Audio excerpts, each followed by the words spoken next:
Poderoso é o Senhor nosso Deus. Aleluia.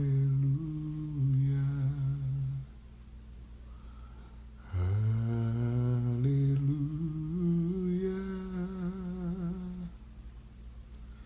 Poderoso é o Senhor nosso Deus.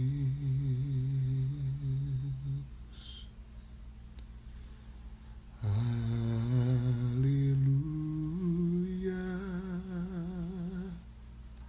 Santo,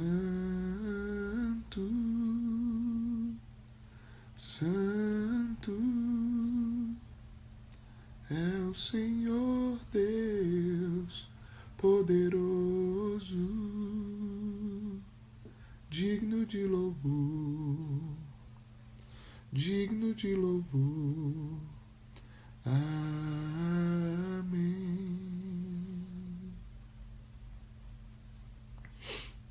Eu não vou cumprimentar você agora, só vou apenas hoje fazer uma leitura da palavra do Senhor, Lucas, capítulo 22. A festa dos pães sem fermento, também chamada Páscoa, estava próxima. Os principais sacerdotes e líderes religiosos procuravam um meio de se livrar de Jesus, mas, com medo do povo, pretendiam fazer isso sem chamar muita atenção. Foi quando Satanás entrou em Judas, chamado Iscariotes. Ele era um dos 12. E deixando os demais, ele se aconselhou com os principais sacerdotes e com os guardas do templo a respeito de como poderia trair Jesus.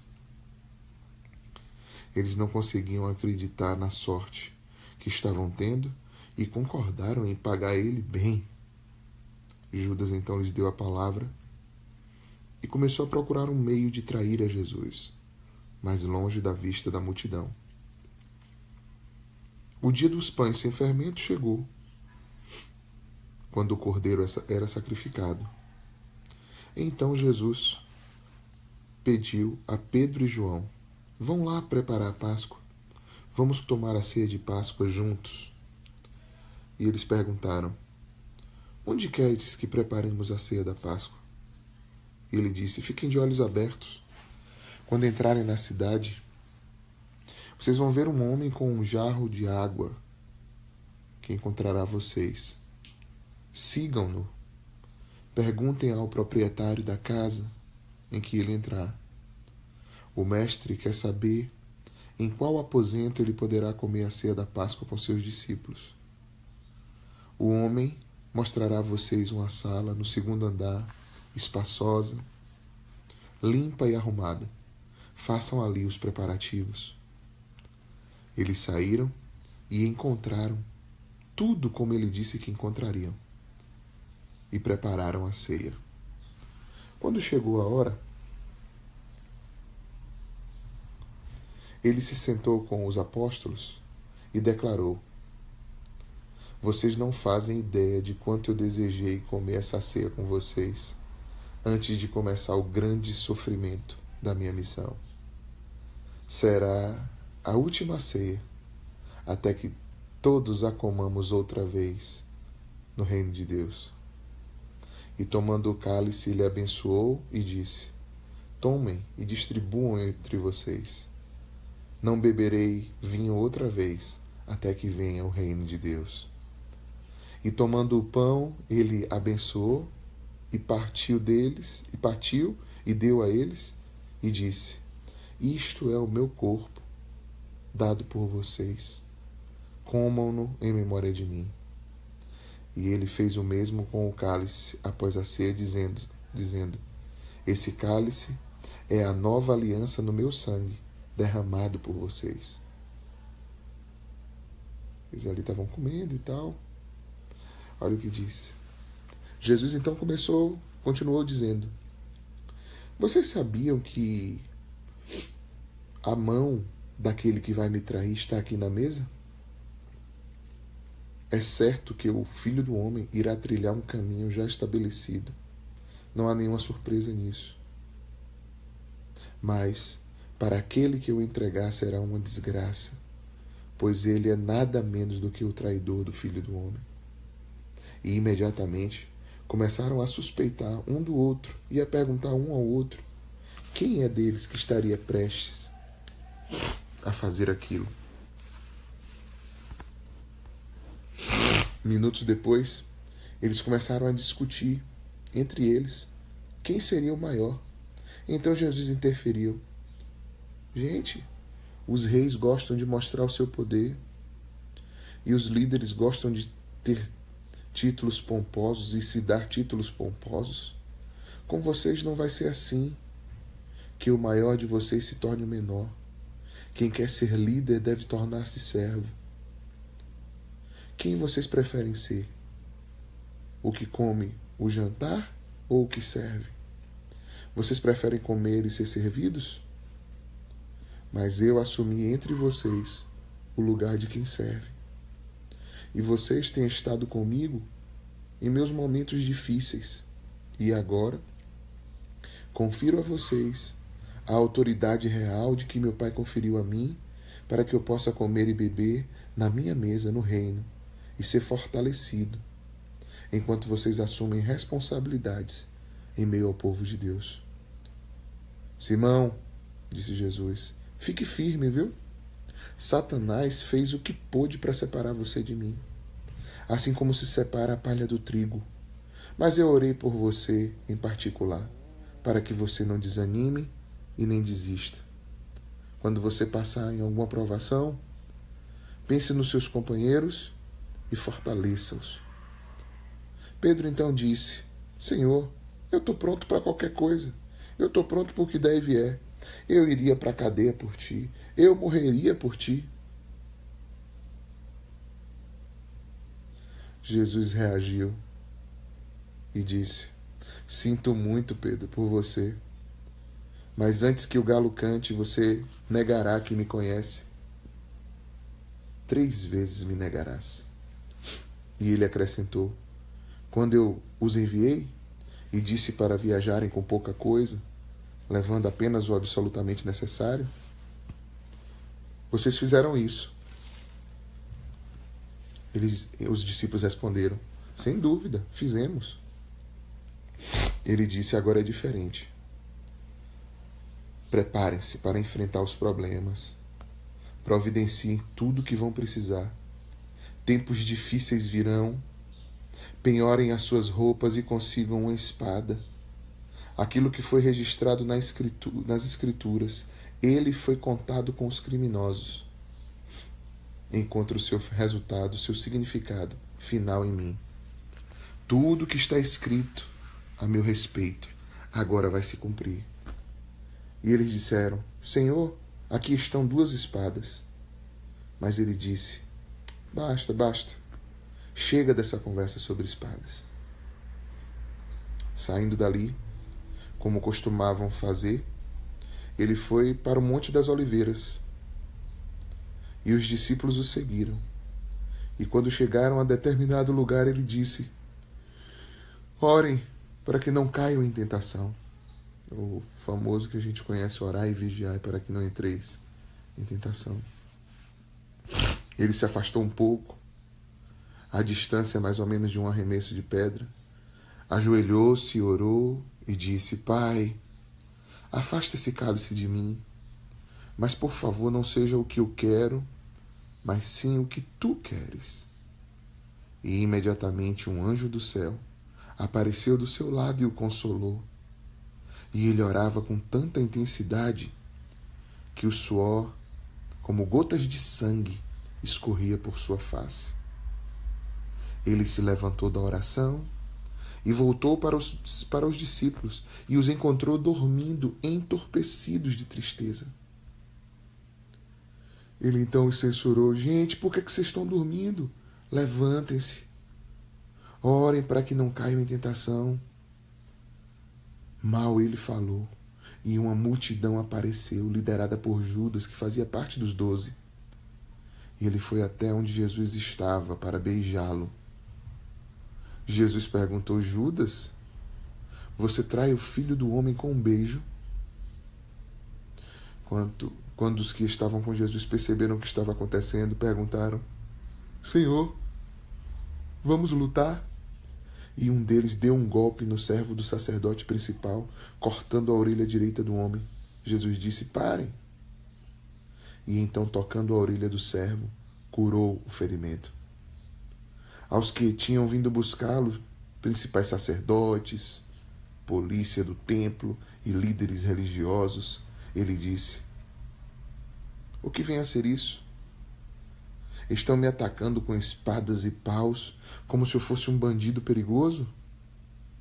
Dia após dia eu estive diante de vocês no templo e ninguém levantou um dedo contra mim. Mas façam como quiserem.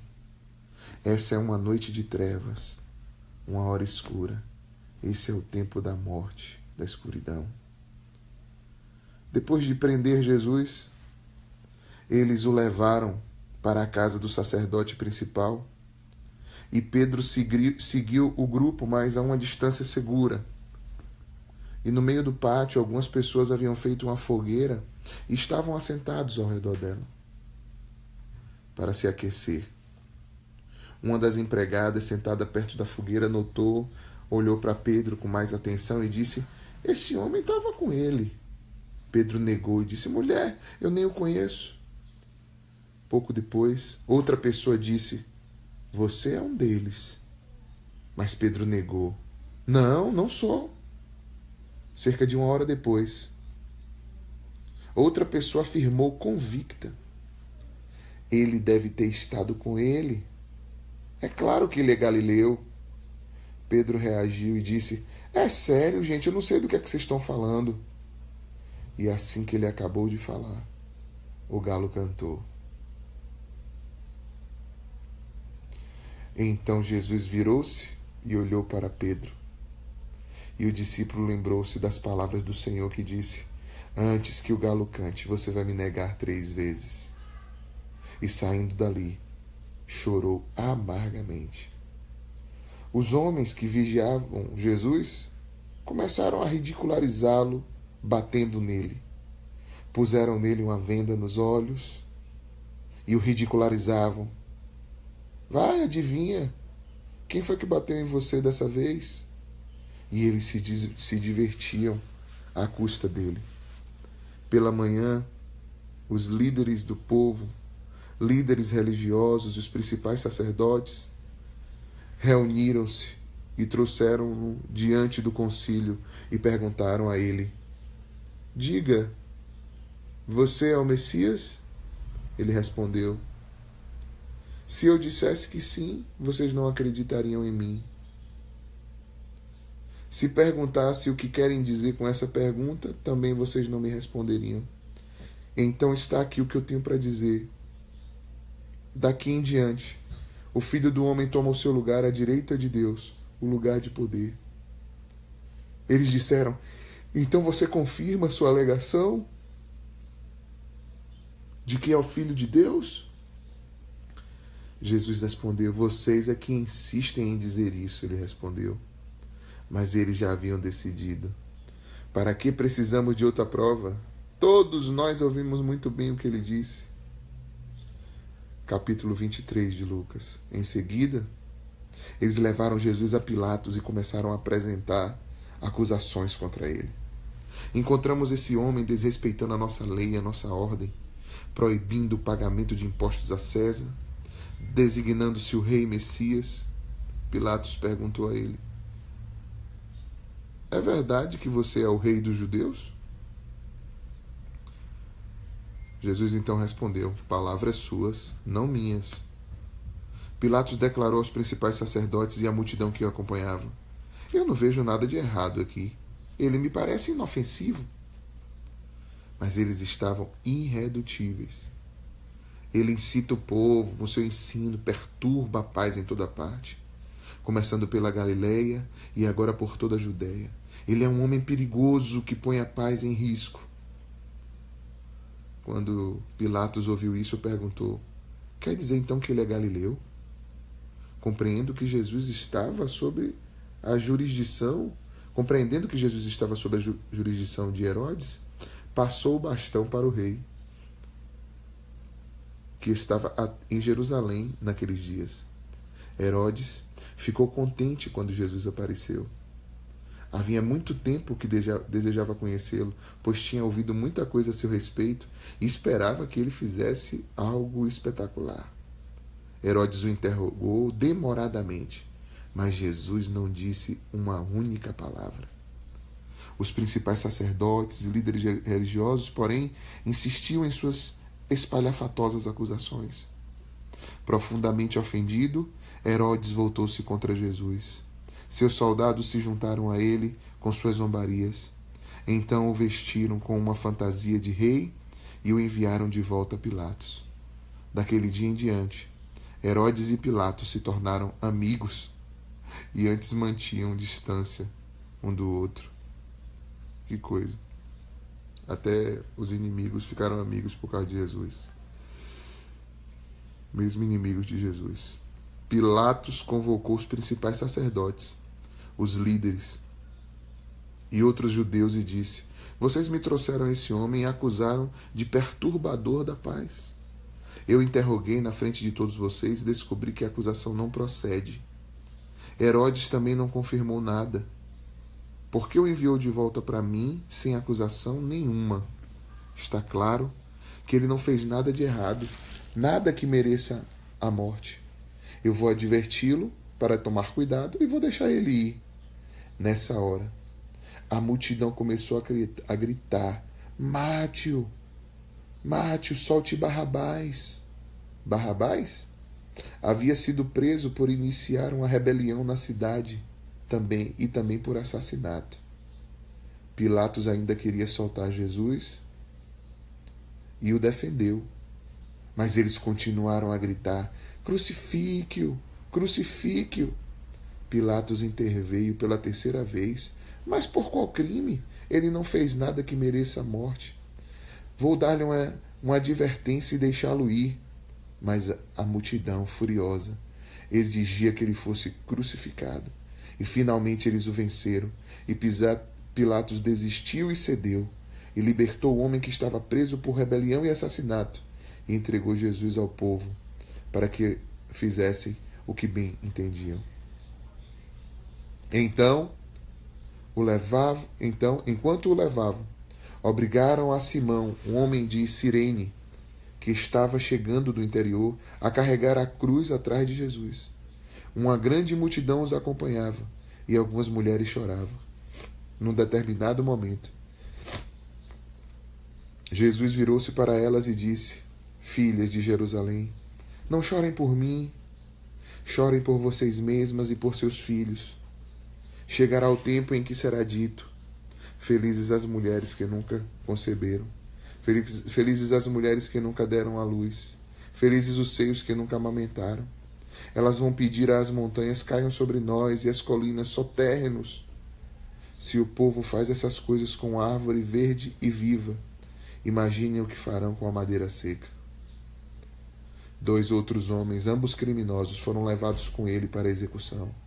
Quando chegaram ao lugar chamado Colina da Caveira, eles o crucificaram, e também aos 2 criminosos, um à direita, outro à esquerda. E então Jesus orou: Pai, perdoa essa gente, eles não sabem o que estão fazendo. Eles dividiram as suas roupas com apostas. O povo ficou ali encarando Jesus e os líderes zombavam. Ele salvou os outros. Vamos ver se salva a si mesmo. Ele não é o Messias de Deus, o escolhido? Os soldados também começaram a zombar e deram vinagre para ele beber, dizendo: quer dizer que você é o rei dos judeus? Então salve-se. Acima da cabeça dele colocaram uma placa, dizendo: este é o rei dos judeus. Um dos criminosos crucificados ao seu lado blasfemava: que bela espécie de Messias é você! Salve-se a você mesmo e a nós também. Mas o outro censurou: você não tem temor de Deus? Está recebendo o mesmo castigo que ele. Nós merecemos, mas ele não. Ele não fez nada para merecer isso. Então ele disse: Jesus, lembre-se de mim quando o Senhor entrar no seu reino? Então Jesus respondeu: pode ter certeza, hoje você irá comigo para o paraíso. Era meio-dia, toda a terra ficou em trevas, e a escuridão durou por 3 horas, uma escuridão total. A cortina do templo partiu-se ao meio de alto a baixo, e Jesus gritou: Pai, entrego a minha vida em tuas mãos, e deu o último suspiro. O capitão da guarda testemunhou tudo aquilo, e com temor deu glória a Deus. E disse: esse homem era mesmo inocente, um homem bom e inocente. Todos que estavam ali na expectativa de ver um show ficaram arrasados quando viram o que realmente aconteceu e voltaram para casa. Os que conheciam bem Jesus e as mulheres que o seguiam desde a Galileia ficaram a uma certa distância, observando. Havia um homem chamado José, membro do concílio judaico, pessoa de bom coração e bom caráter, cuja terra natal era a cidade de Arimateia. Ele não concordava com os planos e com as ações do concílio, e era um dos que aguardavam o reino de Deus. José procurou Pilatos e pediu o corpo de Jesus, que foi enrolado num lençol e posto numa tumba cavada na rocha que nunca havia sido usada. E isso aconteceu no dia anterior ao sábado. E o sábado estava para começar. As mulheres que vieram com Jesus da Galileia também acompanharam esses procedimentos. E elas viram a tumba onde Jesus foi posto. E voltaram para preparar as especiarias e os bálsamos para o sepultamento. Mas descansaram no sábado, conforme o mandamento. Essa é a leitura do Evangelho de Lucas, capítulos 22 e 23, versão da Bíblia A Mensagem. Eu queria destacar somente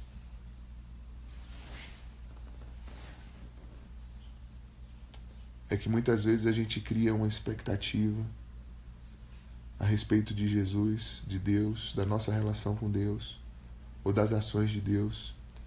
E eu imagino que, como esse povo religioso dessa época, muitos de nós também, hoje, estaríamos torcendo para que Jesus fosse crucificado e morresse.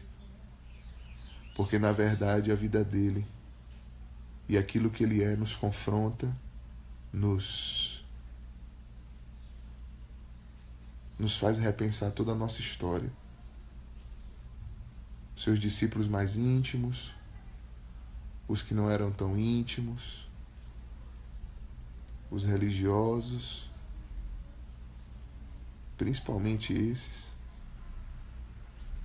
foram os principais que, naquele momento,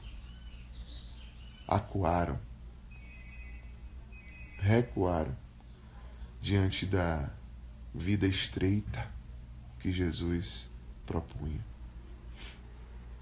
Talvez eu e você também estejamos no mesmo lance.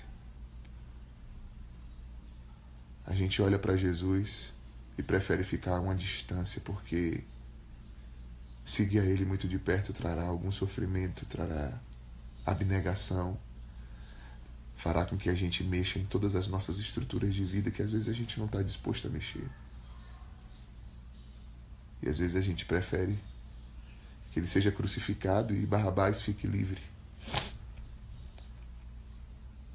Às vezes a expectativa de um Messias que resolva tudo imediatamente. A expectativa de um Deus que resolva as coisas na mesma hora. A expectativa de um Deus que seja tenha opulência, tenha, né? Com os reinos terrenos, com as coisas desse mundo. Tudo isso foi confrontado. Que a gente possa olhar para Ele exatamente como Ele é. Que a gente não fuja da raia. Que a gente, ao ser humilhado, constrangido como Pedro foi, que ele achava que era tanta coisa, achava que podia fazer isso e aquilo, achava que podia sofrer, achava que podia morrer, ser preso, morrer por Jesus. Quando ele viu realmente que a coisa estreitou, ele viu que não era nada daquilo, assim como nós também, Senhor. Não somos nada, Senhor. Tu és tudo para nós. A tua coragem, o teu amor, Senhor, é o que nos sustenta, é o que nos guarda. É o Senhor que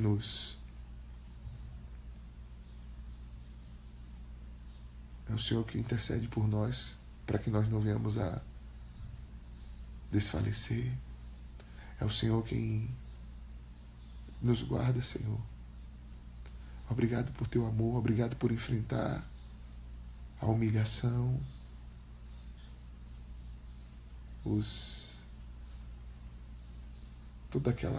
toda essa situação, Senhor, por amor a nós, por amor à vontade do Pai.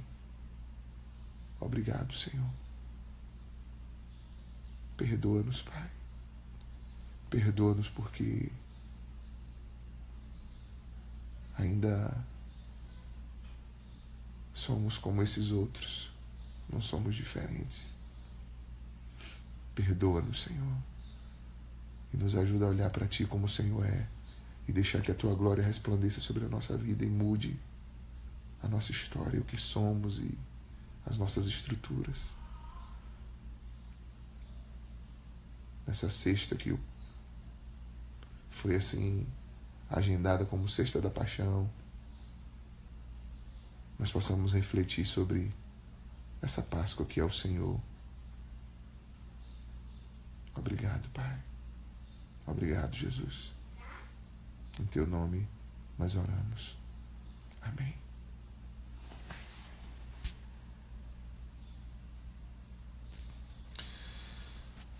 Valeu, gente. Algumas pessoas aí, que Deus abençoe vocês, tá?